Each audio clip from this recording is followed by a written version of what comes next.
Break के बाद आपका एक बार फिर स्वागत है। आस्था के इस महाकुंभ में आस्था की डुबकी लगने जा रही है अखाड़ों की।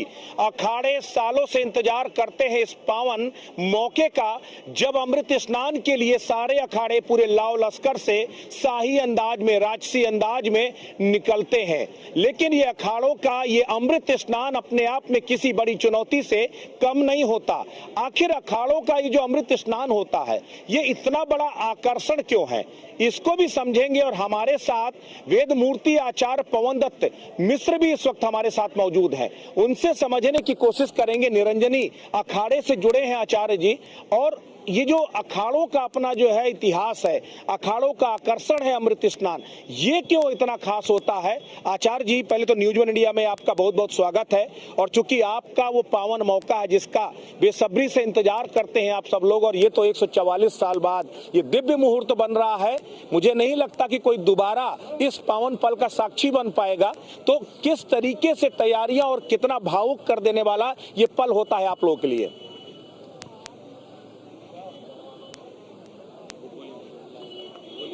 कृष्णेन रजसा वर्धमानो निवेशयन्नमृतं मर्त्यञ्च हिरण्येन सविता रथेना देवो जाति भुवना निपश्यन्न।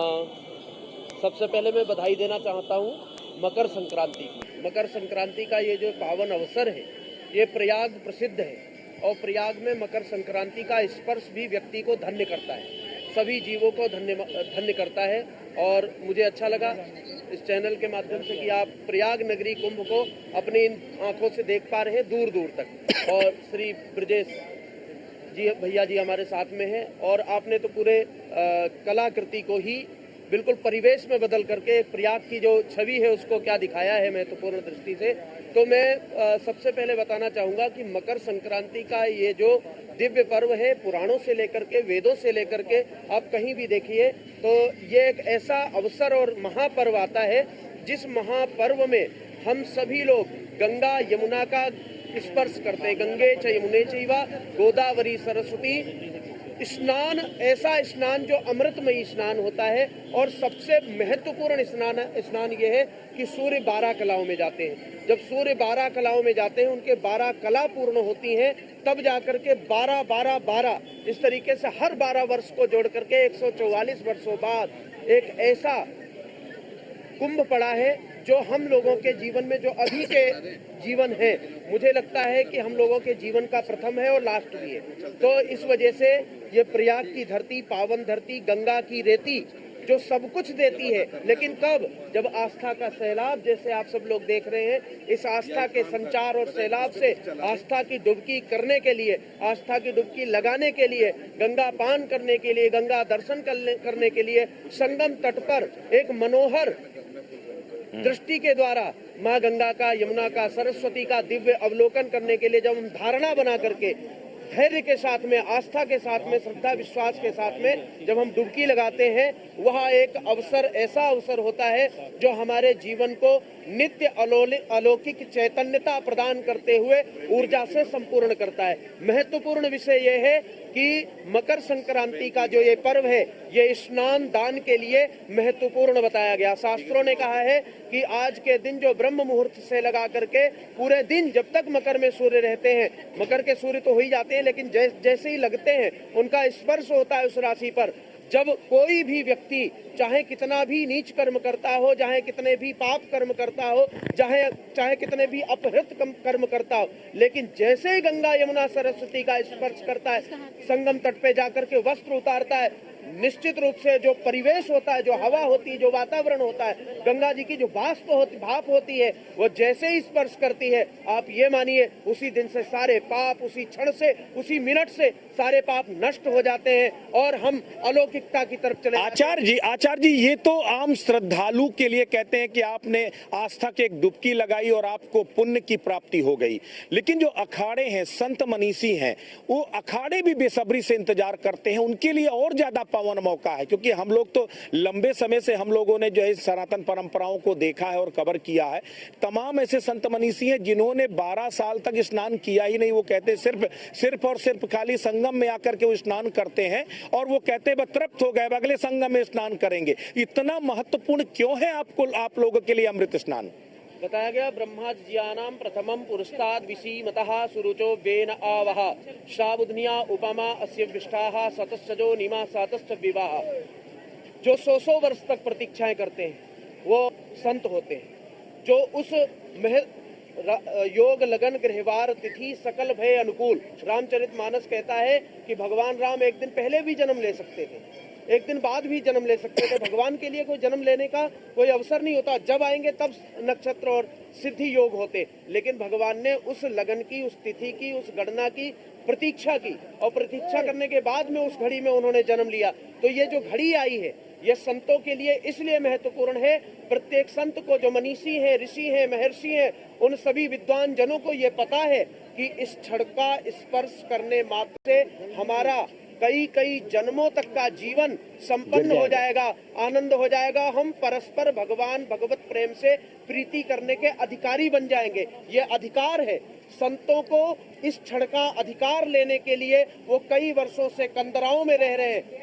हमारे अखाड़े के बहुत सारे लाखों के हिसाब से संत हैं, अन्य अखाड़ों में भी लाखों करोड़ों के हिसाब से संत हैं। लाखों लोग, लाखों संत, वो मनीषी जो तपोनिष्ठ है, तपस्या करते चले आए और उनकी तपस्या आज इतनी फलीभूत होने जा रही। मैं तो कहता हूँ संतों की तपस्या ऐसी तपस्या है जो आज फलीभूत होकर के प्रातःकालीन बेला में जब संगम पर जाएंगे।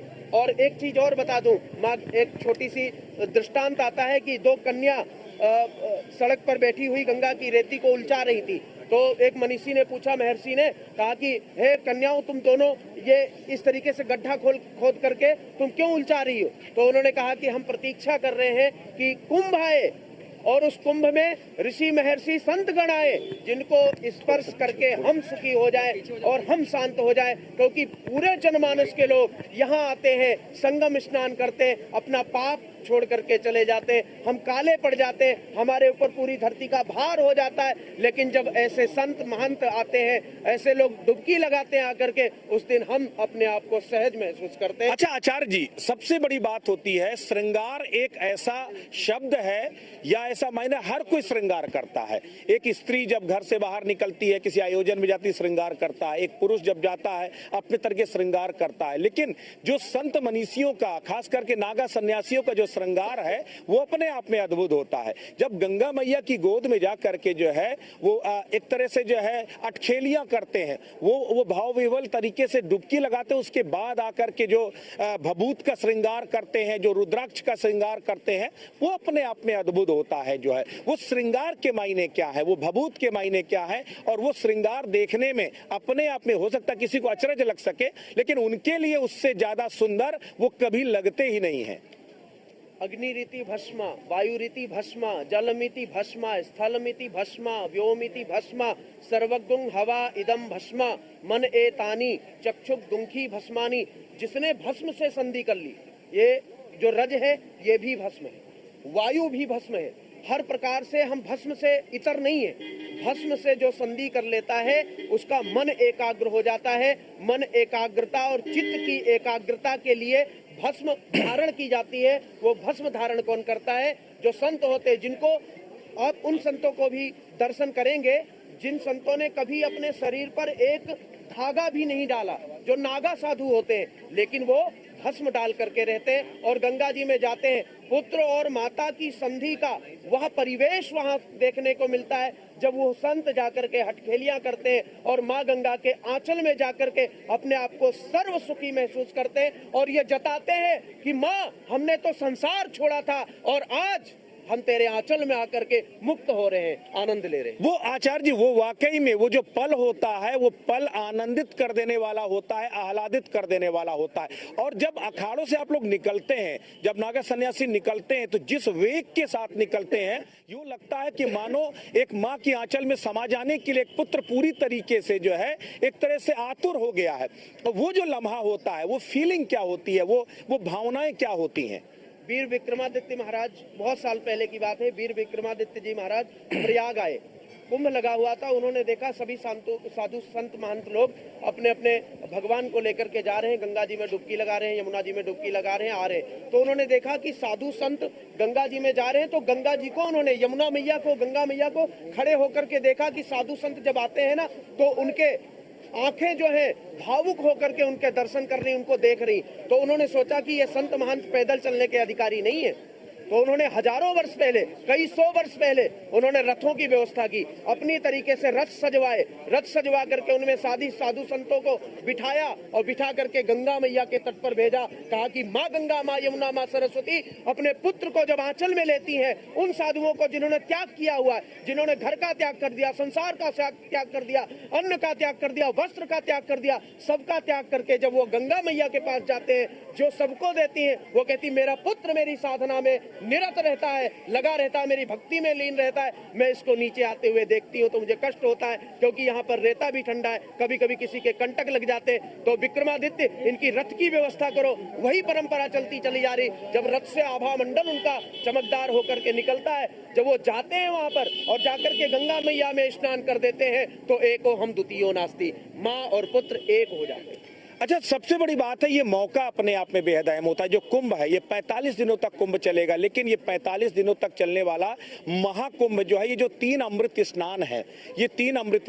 अच्छा, एक बार ये भी और इस पे समझना चाहूंगा, इससे पहले शाही स्नान कहा जाता था। शाही स्नान को लेकर के जो है कई कटाक्ष किए गए कि आखिर जो संत मनीषी जिन्होंने अपना सर्वस्व न्यौछावर कर सर्वस्व त्याग दिया, आपने भौतिक सुखों का त्याग कर दिया, आपने तमाम जो है अपने वस्त्रों का, गहनों का, संपत्ति का, माँ बाप का, सब का त्याग कर दिया, उन्हें शाही अंदाज की क्या जरूरत है? इस पर सवाल खड़े होते थे। इस बार जो है ये कहा गया कि नहीं, अब शाही अंदाज, शाही नाम ही बदलेगा, अमृत स्नान होगा। तो ये जो अमृत पुण्यदायी मौका होता है, इसमें अमृत स्नान, आप इसको कैसे देखते हैं? अंदाज वही है, वही राजसी अंदाज होगा, लेकिन नाम अमृत स्नान होगा। इसको बदलना कितना जायज मानते हैं? सत्यता यह है कि स्नान ही अमृत का है और अमृत ही स्नान करवा सकता है। शाही तो स्नान होता ही नहीं।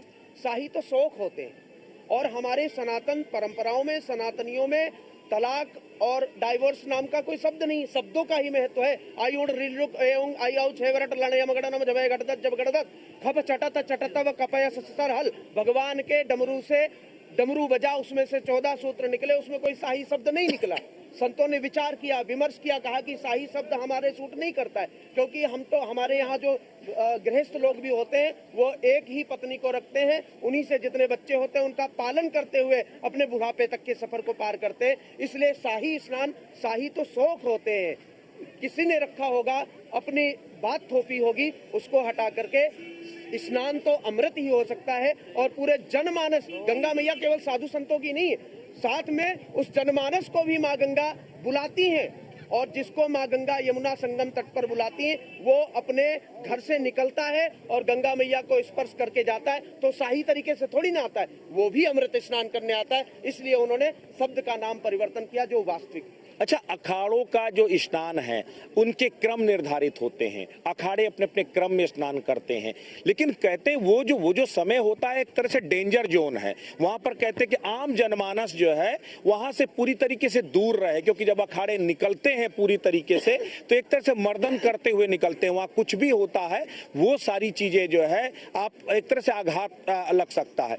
ये इस पर कितनी सत्यता है? और ये क्या इस पर जो तमाम श्रद्धालु जो न्यूज इंडिया के दर्शक देख रहे हैं, वो जब अखाड़े स्नान के लिए निकल रहे हैं तो उन्हें किस बात का ख्याल रखना चाहिए, इस पर भी बात होनी चाहिए। मैं सबसे पहले यही कहूंगा कि जब संत निकले तो उनके बीच में ना जाएं, क्योंकि वो, उनका लक्ष्य एक है, उनका लक्ष्य है उस मुहूर्त को छूना, उनका लक्ष्य है माँ गंगा का स्पर्श करना, उनका लक्ष्य है माँ गंगा की गोद में जाकर के हटकेलियां करना, स्नान करना, पूजन करना, अपने पाठ करना, जप करना, गंगा जी में नाभि पर्यंत जल में खड़े होकर के अपनी साधनाओं को बढ़ाना। उनका लक्ष्य है केवल साधना, उनका लक्ष्य है केवल अपनी भक्ति, अपनी शक्ति को बढ़ाना। तो उस शक्ति के समय में जब ब्रह्म और जीव की शक्ति एक दूसरे का स्पर्श करती है, जब ब्रह्म और जीव की शक्ति का स्पर्श होता है, स्पंदीकरण होता है, तो उस समय उन लोगों को बीच में नहीं जाना चाहिए जिनके दिमाग में संसार की बहुत सारी बातें चल रही हो, जिनके योगक्षेमम बहाम्यहम भगवान करते हैं, लेकिन जिनके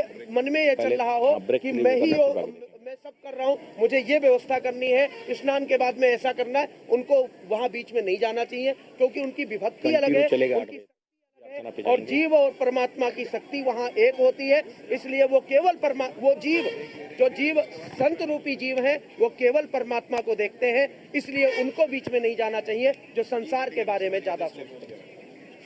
बिल्कुल सबसे बड़ी बात यह है आचार्य जी, क्योंकि ये जो मौका है मकर पौष पूर्णिमा का स्नान आम श्रद्धालुओं के लिए सबसे बड़ा कौतूहल, सबसे बड़ा जो है इंतजार का जो है पल था, वो पूरा हुआ। करोड़ों लोग स्नान करने के लिए आ रहे हैं। 3 दिनों के अंदर ही अकेले 2 करोड़ से ज्यादा श्रद्धालु महाकुंभ की इस धरती पर, प्रयाग की इस धरती पर संगम स्थल में आकर के डुबकी लगा चुके हैं।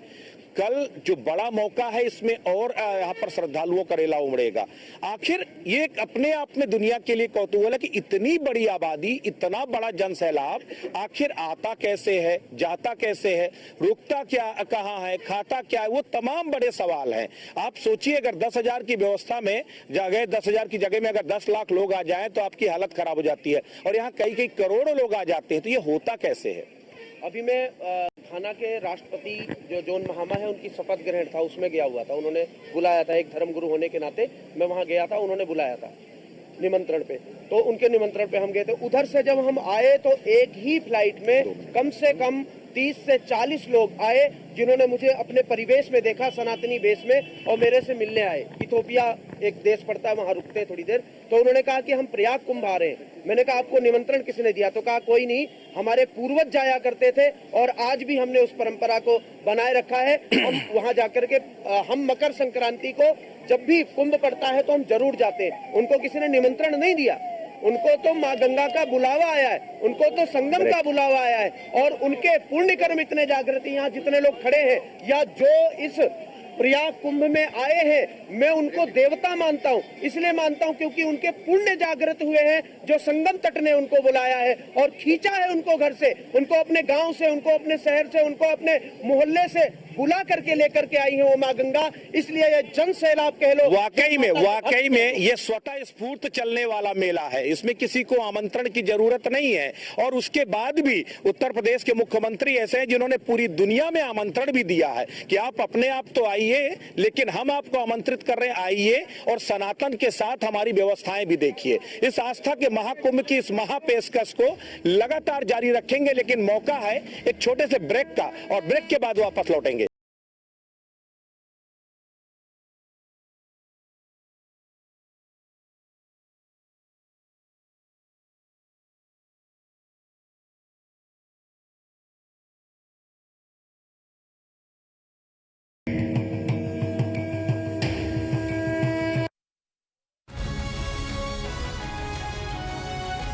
महक सिल्वर पान मसाला, वाह। महक सिल्वर, मेरा दिल पर। महाकुंभ 2025 12 साल के अंतराल के बाद प्रयागराज की पावन धरा दुनिया के सबसे बड़े आध्यात्मिक आयोजन की साक्षी बन रही है। एक ऐसा अवसर जब 2 महीने के लिए प्रयागराज दुनिया की सबसे बड़ी आबादी वाला शहर बन जाता है। कल्पवासियों और साधु संतों का तप, अखाड़ों का आध्यात्मिक वैभव और सामाजिक समरसता का स्वरूप इस महामेले की सार्थकता को स्थापित करता है। इस महाआयोजन के लिए उत्तर प्रदेश सरकार ने इस बार पूरे महाकुंभ मेला क्षेत्र को अलग जिला घोषित किया है, जिससे यहाँ के इंतजामों को 4 चांद लग गए हैं। बात चाहे यातायात की हो, सुरक्षा की हो, कल्पवास की हो, जन सुविधाओं की हो, हर मोर्चे पर सरकार के प्रयासों का असर दिख रहा है। कुंभ मेले में विछड़ने की कहानियां अब पुरानी हो चुकी हैं, क्योंकि तकनीक के जरिए मेला क्षेत्र के चप्पे चप्पे पर नजर बनी रहेंगी। सरकार की कोशिश है कि जो भी श्रद्धालु महाकुंभ क्षेत्र में प्रवेश करें उसे ज्यादा पैदल ना चलना पड़े। इसके लिए भी खास इंतजाम किए गए हैं। कुल मिलाकर इस बार का महाकुंभ सनातनियों के लिए एक अद्भुत अनुभव साबित होने वाला है, क्योंकि जिस तरह के इंतजाम किए गए हैं उनकी स्मृतियां सालों साल तक श्रद्धालुओं के जहन में ताजा रहेंगी। जन्म जन्मांतर के पुण्य खिले, आओ हम महाकुंभ चलें। आपके डेली खाने में न्यूट्रेला सोया मिलाएं, जिसमें है 52% प्रोटीन। पुलाव नहीं, न्यूट्रेला पुलाव। पराठा नहीं, न्यूट्रेला पराठा। सादी सब्जी नहीं, न्यूट्रेला सब्जी। इंडिया को स्ट्रॉन्ग बनाते हैं, न्यूट्रेला खाते हैं। बस साथ रख जो शुद्ध है। शुद्ध प्लस सिल्वर पान मसाला, सबकी जुबान पर। गोल्डी मसाले के 100 ग्राम के स्पेशल पैक्स में फ्रेशनेस लॉक है। ऐसे गोल्डी मसाले, जहां जाएं रिश्ते बनाएं। यशस्वी प्रधानमंत्री नरेंद्र मोदी जी के मार्गदर्शन एवं माननीय मुख्यमंत्री योगी आदित्यनाथ के कुशल नेतृत्व में महाकुंभ 2025 में सनातन पताका लहराने के लिए तैयार है उत्तर प्रदेश। उच्च कोटि के प्रबंधन वाले मानवता के इस अमूर्त धरोहर से साधु संतों के साथ ही कल्पवासी भी पुण्य के भागी बनेंगे। कल्पवास अर्थात 1 माह तक संगम तट पर डेरा डालकर वेदों का अध्ययन और ध्यान पूजा, जो पौष मास के 11वें दिन से प्रारंभ होकर माघ माह के 12वें दिन तक चलती है। श्वेत व पीतांबरधारी कल्पवासियों के दर्शन, संगम में डुबकी और पूज्य साधु संतों के आशीर्वाद का पुण्य प्रसाद प्रयागराज महाकुंभ में बंट रहा हो तो चहुं ओर एक ही जयकार गुंजायमान है। सनातन गर्व, महाकुंभ पर्व, महाकुंभ 2025 प्रयागराज। फुल फ्रेश, इससे मिले ताजा ब्रेथ, मिंट क्रिस्टल करे अपना काम, रखे मुंह ताजा ये सुबह शो, दंत कांति फ्रेश एक्टिव है, एक्स्ट्रा फ्रेशनेस का ये नया दंत कांति फ्रेश एक्टिव जेल रखे सांसों को फुल फ्रेश। लाइफ में चाहे कितने भी चैलेंजेस आए, अगर इरादे स्ट्रांग हो तो हर गेम जीती जा सकती है। आपको भी चाहे डॉक्टर ऑर्थो स्ट्रॉन्ग ऑयल के साथ, जो है इंडिया के strongest ayurvedic pain relieving oil. Doctor ortho celebrates the release of game changer on 10 January 2025। जिनको आयुर्वेद और वेदों का ज्ञान नहीं, वे महर्षि चरक, शुद्ध धन्वंतरी और च्यवन ऋषि की परंपरा के अनुरूप ओरिजिनल च्यवनप्राश कैसे बना पाए? हमने ऋषियों की विरासत और विज्ञान के अनुसार 51 बेशकीमती जड़ी बूटियों और केसर युक्त पतंजलि स्पेशल च्यवनप्राश बनाया, जो आपके शरीर को मेडिकल स्टोर बनने से बचाता है, आपके मासूम बच्चों और परिवार की इम्यूनिटी को बढ़ाता है। जब श्रेष्ठतम पतंजलि च्यवनप्राश है तो फिर ऑर्डिनरी च्यवनप्राश क्यों? महाकुंभ हजारों वर्ष पहले से चली आ रही हमारे देश की संस्कृति, आध्यात्मिक यात्रा का पुण्य और जीवंत प्रतीक है। प्रयागराज केवल एक भौगोलिक भूखंड नहीं है, ये एक आध्यात्मिक अनुभव क्षेत्र है, जहां जातियों का भेद खत्म हो जाता है, संप्रदायों का टकराव मिट जाता है, करोड़ों लोग एक ध्येय, एक विचार से जुड़ जाते हैं। संगम में डुबकी लगाने वाला हर भारतीय एक भारत श्रेष्ठ भारत की अद्भुत तस्वीर प्रस्तुत करता है। ऐसे में अध्यात्म और आधुनिकता का सबसे बड़ा प्रयोग महाकुंभ में दिखाई देने वाला है। सबसे खास बात यह है कि इस बार मेले में एआई का इस्तेमाल हर विभाग में करने की तैयारी है। यहाँ एक कंट्रोल रूम स्थापित किया जा रहा है, जिसके जरिए पूरे शहर के कचरा डिस्पोजल प्लेस की ऑनलाइन निगरानी होगी। पहली बार कुंभ में एआई का प्रयोग होगा, जो 11 भाषाओं में संवाद करने में सक्षम है। इसके जरिए खोया पाया सिस्टम को भी मजबूती मिलेगी, क्योंकि हर काउंटर पर मौजूद एआई से कोई किसी भी भाषा में अपनी समस्या बता पाएगा, जिसके बाद उस समस्या का तत्काल समाधान किया जाएगा। यानी विकास की आध्यात्मिक यात्रा का गवाह बन रहा है महाकुंभ, जहां तकनीक के साथ अनूठे प्रयोगों से महाकुंभ की भव्यता और ज्यादा निखर कर सामने आ रही है। मानवता की अमूर्त सांस्कृतिक धरोहर प्रयागराज महाकुंभ 2025। बस साथ रख जो शुद्ध है, शुद्ध प्लस सिल्वर पान मसाला, सबकी जुबान पर। लाइफ में चाहे कितने भी चैलेंजेस आए, अगर इरादे स्ट्रांग हो तो हर गेम जीती जा सकती है। आपको भी चाहे डॉक्टर ऑर्थो स्ट्रॉन्ग ऑयल के साथ, जो है इंडिया के strongest ayurvedic pain relieving oil. Doctor ortho celebrates the release of game changer on 10 January 2025। Goldie मसाले के 100 ग्राम के स्पेशल पैक्स में फ्रेशनेस लॉक है। ऐसे गोल्डी मसाले, जहां जाएं रिश्ते बनाएं।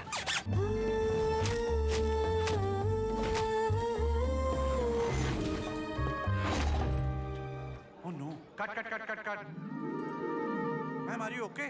जब नेचर की शक्ति हो साथ तो टूटना मना है। मैम किसके साथ? पतंजलि केश कांति नेचुरल शैम्पू का साथ। पतंजलि केश कांति नेचुरल शैम्पू में है आंवला, रीठा, भृंगराज जैसी 16 जड़ी बूटियाँ, जो दे बालों को प्राकृतिक शक्ति। तो अब बालों का टूटना मना है।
बस साथ रख जो शुद्ध है। शुद्ध प्लस सिल्वर पान मसाला, सबकी जुबान पर महक। हर माँ की एक ही है फेवरेट चीज, कण कण में तेरे है छाया, खाने को बनाए वो लजीज, बनके साया से तू स्वाद को लाए रहती, सेहत के करीब, जी भर के खा लो, पाओ माँ का आशीष। है पल पल की शक्ति, हर माँ का भरोसा प्यार से परोसा, पतंजलि शुद्ध गाय का घी। है तैयार दिल्ली का अखाड़ा। चढ़ चुका है सियासी पारा।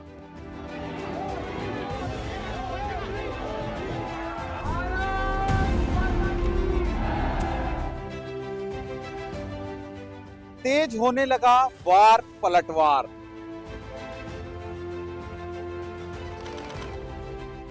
जनता को किस पे एतबार? इस बार दिल्ली में किसकी सरकार? देखिए हमारी खास पेशकश, दिल्ली के दिल में कौन।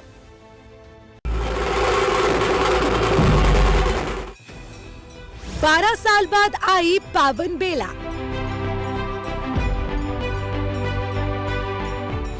संगम के तट पर लगेगा आस्था का सबसे बड़ा मेला। साधु संन्यासियों के सजेंगे अखाड़े, कल्पवासियों का उमड़ेगा हुजूम। गंगा, यमुना और अदृश्य सरस्वती में लगेगी आस्था की डुबकी। महाकुंभ में होगी अमृत वर्षा।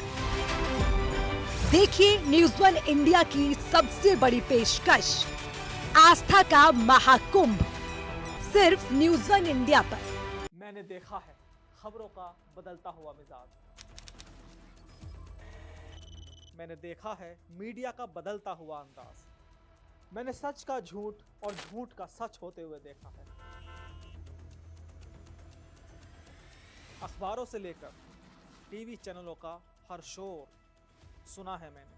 गुमनामी को सुर्खियां बनते अपनी आंखों से देखा है। भारत का विरोधी है, मैं उसका विरोधी। 100 दिन में महंगाई कम करें, जान दे देंगे इसके लिए। जो अपनी गांव की पहचान नहीं बना सकते वो किसी को पहचान भी नहीं दे सकते। उत्तर प्रदेश में मैं 3 बार मुख्यमंत्री बनी हूँ। अब सेलिब्रिटी से लेकर दिग्गजों से होगी मुलाकात। ना कोई एडिटिंग, ना कोई कट। मेरा नया पॉडकास्ट शो अनकट।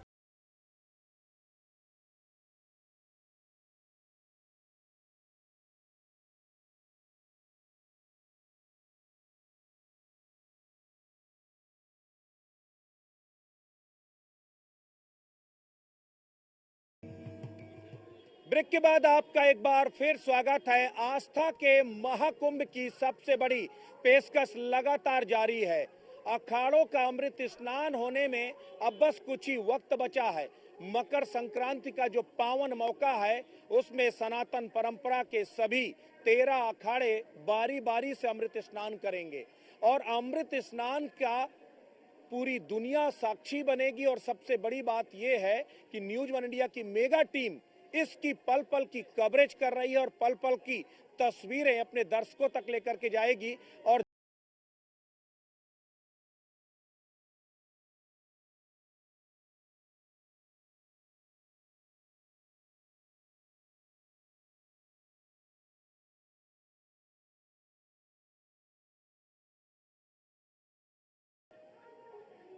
जी बिल्कुल ब्रिजेश, देखिए सबसे बड़ी बात ये कि इस वक्त हम यहाँ संगम तट पर हैं और यहाँ पर जो नज़ारा है वो बिल्कुल आस्थामय हो गया है। सबसे पहले ये सुंदर सी तस्वीर आपको दिखाऊंगे। एक छोटे से कृष्णा यहाँ हमारे साथ हैं, इनसे बातचीत करते हैं। क्या नाम है आपका? कहाँ से आए हैं आप? ये कौन पहनाए आपको कपड़े? मम्मी। मम्मी पहनाए हैं। कैसे लग रहा है आपको? ठंड नहीं लग रही? ठंड नहीं लग रहा है। ठंड नहीं लग रही है? लग रही है। अच्छा, देखिए तो बिल्कुल कितना प्यारे एकदम कृष्ण के लिबास में छोटा सा बच्चा नजर आ रहा है। खैर देखिए, इस वक्त हम संगम तट पर बैठे हैं और सबसे बड़ी बात ये कि यहाँ पर स्नान करने के लिए आए हुए लोग ठहरे हैं, इनसे बातचीत करते हैं। कहाँ से आए हैं आप? नेपाल से। नेपाल से आप पहुँचे हैं? नेपाल से। यहाँ बैठे किसका इंतजार कर रहे हैं? अब तो स्नान करने के लिए आए हैं। स्नान करने के लिए आप आज कब पहुँचे? थोड़ा जो होता है। अच्छा ठीक है, थोड़ा आगे चलते हैं, क्योंकि नेपाल से आए हैं और शायद हिंदी में थोड़ा सा इनको समझ में नहीं आता है। चलिए खैर इनसे बातचीत करते हैं। आप कहाँ से आए हैं? नेपाल से आए हैं जी। पहली बार आए हैं क्या? जी पहली बार आए हैं। अच्छा, कैसा लग रहा है? बहुत अच्छा। तो यहाँ पर क्यों रुके हैं आप? अब रहने का व्यवस्था नहीं है तो यहाँ पर गुजारा करना पड़ेगा। तो यहाँ पर आपको कैसा लग रहा है? क्योंकि मैं यहाँ काफी देर से बैठी थी, मुझे बड़ा आनंद आ रहा था। आनंद तो आ रहा है मैम, लेकिन थोड़ा व्यवस्था होता तो और आनंद आ जाता। आगे जब आप यहाँ से जाएंगे तो स्नान करने के लिए तो कितने बजे निकलेंगे? सुबह वही 4 बजे। 4 बजे निकल जाएंगे। कैसे स्नान करिएगा? ठंड नहीं लगेगी? अब ठंड में क्या करें, स्नान तो करना ही पड़ेगा। क्यों करना पड़ेगा? तीर्थ यात्रा है, दुनिया आ रहे हैं, हम भी आ रहे हैं यहाँ का नजारा देखने। अच्छा, तो आप पहली दफा आए हैं और इससे पहले आप सुनते आए हैं? हाँ, सुन कर आए हैं। अच्छा, तो कैसा लगा पहली बार? बहुत अच्छा लगा। बहुत अच्छा लगा। आगे आप आपसे बात करो, कहाँ से आए आप? कहाँ से आए हैं दीदी? नेपाल से। नेपाल से। कैसा लग रहा है? बहुत अच्छा लग रहा है। अच्छा लग रहा है एकदम। आप बैठे हैं, मैं देख रही हूँ इतनी देर से, क्या इंतजार कर रहे हैं?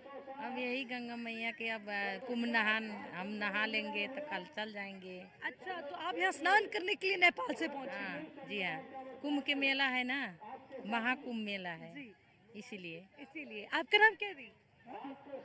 अच्छा, हिंदी जानते हैं? नेपाली में। अच्छा चलिए, हिंदी नहीं जानते, भजन गाना तो जानते होंगे। भजन गाएंगे? भजन गाइए, चलिए शुरू कीजिए फिर जल्दी से।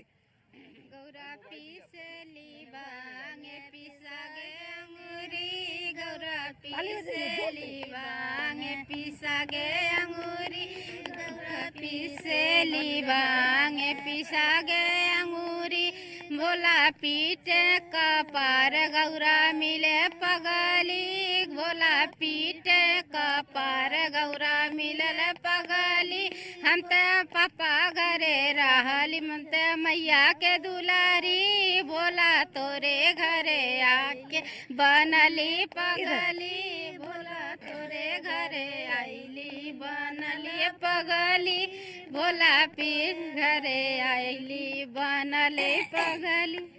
बाबा जी कहाँ से आए हैं आप? पर जहाँ पर टेम्परेचर इतना कम है उसके बावजूद यहाँ पर लोग गा रहे हैं, बजा रहे हैं और संगम के किनारे खुले आसमान में रुक रहे हैं। यही वो आस्था की तस्वीर है। क्योंकि आपसे अब विदा लेने का वक्त आ गया है, कुछ देर बाद दोबारा मिलेंगे, लेकिन एक बार मैं चाहूंगा कि अपने दर्शकों को हम संगम की एक लॉन्ग तस्वीर कम से कम दिखाएं कि वहां का नजारा किस तरीके का है। उसके बाद हम यहाँ पर आचार्य जी के साथ भी बातचीत करेंगे। ठीक है ब्रिजेश, एक बार हम तस्वीर आपको दिखा देते। देखिए, ये है संगम की अद्भुत तस्वीर, जहां पर सुबह स्नान के लिए लोग पहुंचे और अब अगली सुबह का इंतजार यहां बैठकर कर रहे हैं।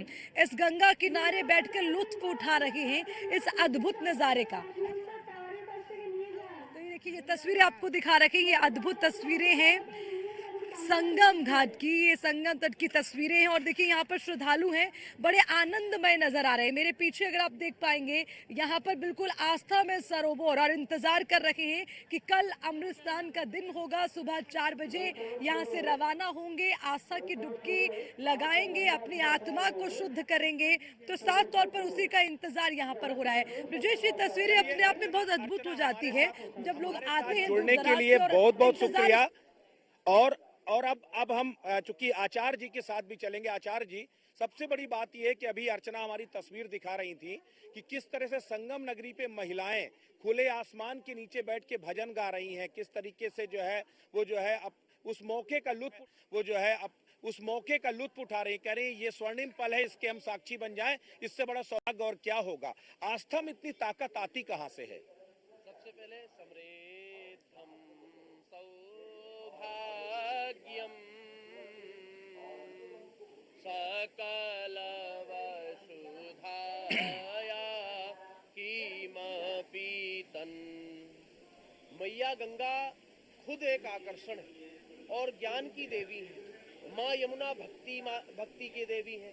जब गंगा ज्ञान, भक्ति और ऊर्जा, वाणी, तीनों का मिलन जहाँ हो रहा हो और वहाँ अगर जो महिलाएं भाव विभोर होकर के भजन गा रही हो तो इसमें आश्चर्य करने वाली कोई बात नहीं है, क्योंकि जो पिछले कुंभ में लोग आए थे, जो पिछले कुंभ में जिन्होंने यहाँ डुबकियां लगाई थी, इस रेते पर घूमे हुए थे, मैं विश्वास के साथ कहता हूँ कि आज वो पता नहीं कितनी सीढ़ियां चढ़ चुके हैं, कितने अपने मनोकामनाओं से सफल हो चुके हैं, क्योंकि दानम दरिद्रस्य प्रभो क्षमित्वम, और यहाँ गंगा लहरी में दिया हुआ है, दरिद्राणाम दैन्याम दुरितमथ दूर्वा सनहृदाम, कहा कि शास्त्र कहता है जो संगम तट पर मकर संक्रांति, मौनी अमावस्या, बसंत पंचमी को जो अमृत स्नान है, वो अमृत स्नान जब करते हैं जाकर के, तो दरिद्राणाम दैन्याम, कितना भी दरिद्री व्यक्ति क्यों ना हो, वो दानी बन जाता है और वो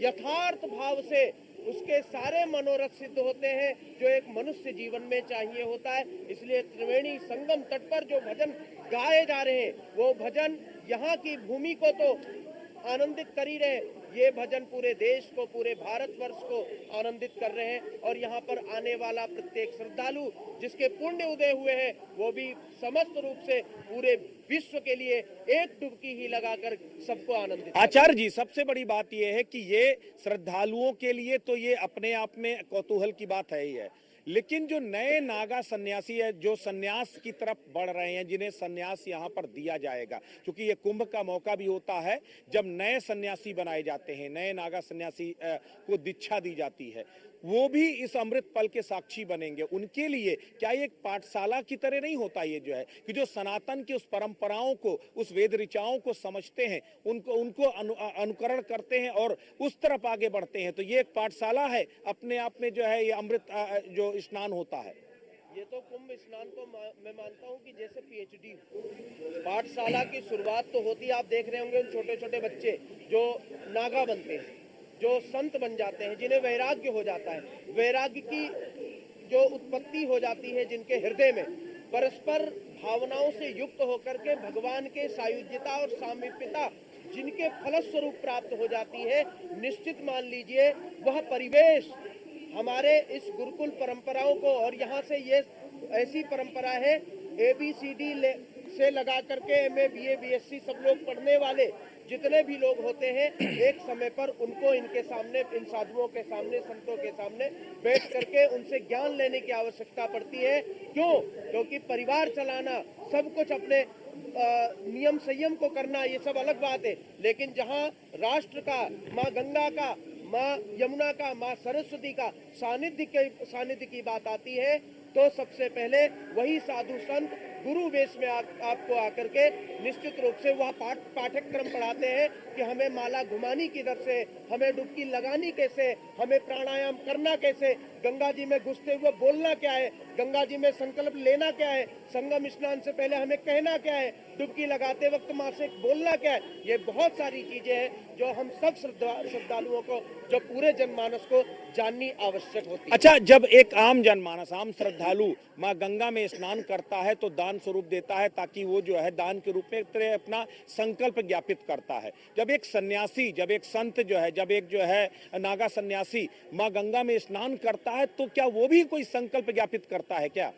संकल्प हाथ में लेते हैं और संकल्प में बोलते हैं, सद्ज्ञान, सद्विद्या, सदाचार, सदलाभ, सदभक्ति, सदमार्ग हमें सब कुछ प्राप्त हो, और हमारे जितने अनुयायी बने, जितने सनातनी हो, उनको सद्ज्ञान, सद्भाव, सद्विद्या, सदाचार, सद्ज्ञान और अपने माँ बाप की सेवा की, कर्तव्य की निष्ठता, राष्ट्र का हित और धरती से प्यार, जो अन्न उपजाती है, उन सबका संकल्प वो साधु लेते हैं और गंगा जी में छोड़ करके, हाथ जोड़ करके, सूर्य मुद्रा बना करके, योनि मुद्रा बना करके, अन्य मुद्राएं बना करके माँ गंगा में त्रिवेणी संगम में स्नान करके, उन सभी जनमानस के लिए जो उनसे जुड़े हुए, जिनको जनमानस अन्न खिलाता है, जिनके लिए जनमानस इकट्ठा कर करके अन्नशालाएं चला रहे, जो यहाँ पर आकर के लोग अन्न भोजन करते हैं, जो वो साधु संत भोजन लगाते हैं, उन सभी के पुण्य उदय होते हैं जब वो साधु संकल्प लेकर के गंगा मैया में स्नान करते हैं। अच्छा, स्कंद पुराण का वर्णन आता है। स्कंद पुराण में कहा गया है कि ये जो प्रयाग में संगम है, संगम में जो स्नान करना वो अमृतमयी होता है, लेकिन जब संत वहां स्नान करता है और संतों की जो चरण रज गंगा में जाकर के समाहित होती है और उसके बाद जब आम श्रद्धालु उस चरण रज का एक तरह से आचमन करता है तो वो उसको परम पुण्य की प्राप्ति होती है। इसको लेकर के क्या जो है, मतलब किस तरीके ये मिथ है या वाकई में जो है यही सनातन का सार है? वैसे एक कथन है कि संगम स्नान को चलिए तजिमाया अभिमान, ज्यो ज्यो पग आगे बढ़े कोटि ने यज्ञ समान। सबसे महत्वपूर्ण ये है कि जब वो माँ गंगा, माँ यमुना, माँ सरस्वती जब अपने पुत्र को जो सब कुछ त्याग करके आया है, उस पुत्र को जो नितांत आ रहा है, निर्वस्त्र आ रहा है, दिगंबर वेश में आ रहा है, जिसका कुछ नहीं है, केवल माँ गंगा है, माँ यमुना है, माँ सरस्वती है, उनके पास में जाकर के जब आलिंगन होता है, जब मिलन होता है, जब डुबकी लगती है, तो ये मान लीजिए वो जल अमृत से बहुत बड़ा हो जाता है। मुझे लगता है, देखो जितने जनमानस माननीय योगी जी, माननीय प्रधानमंत्री जी इस मेले को नजर रखे हुए हैं, सब तरीके से देख रहे हैं, सारी व्यवस्थाएं दे रहे हैं, उनका धन्यवाद है। लेकिन फिर भी उन्होंने कहा कि 40 करोड़ लोग आएंगे। मैं गर्व के साथ कहता हूं कि जिस दिन से यहाँ धर्म ध्वजाएं गड़ी हैं, देवता 40 करोड़ से ऊपर देवता आकर के यहाँ विराजमान हो चुके हैं। तो ऋषि मुनि जो परंपरागत बिल्कुल सूक्ष्म रूप में रहते हैं, वो यहाँ कड़कड़ में विद्यमान हो चुके हैं। और जितने भी ये सब लोग श्रद्धालु यहाँ पर आकर के जनमानस डुबकी लगाता है, उनको वो देवता स्पर्श करते हैं। और धन्य भाग्य है उन सबका जो यहाँ कुंभ में आकर के स्नान करते हैं। मैं धन्य समझता हूँ, उनके पुण्य उदय समझता हूँ कि यहाँ पर आकर के वो स्नान करके और अपने जीवन को, अपने बच्चों को, अपने पूर्वजों को, खासकर यहाँ संगम के तट पर एक और चीज है कि जो व्यक्ति आकर के यहाँ पर श्रद्धा भाव से डुबकी लगाते हैं, संतों के दर्शन करते हैं, कुंभ मेले में आते हैं, उनके पूर्वज तृप्त हो जाते हैं। कहीं भी हो वो तृप्त हो जाते हैं कि मेरे गोत्र से निकला हुआ मेरा बच्चा आज संगम तट में जाकर के स्नान कर रहा है।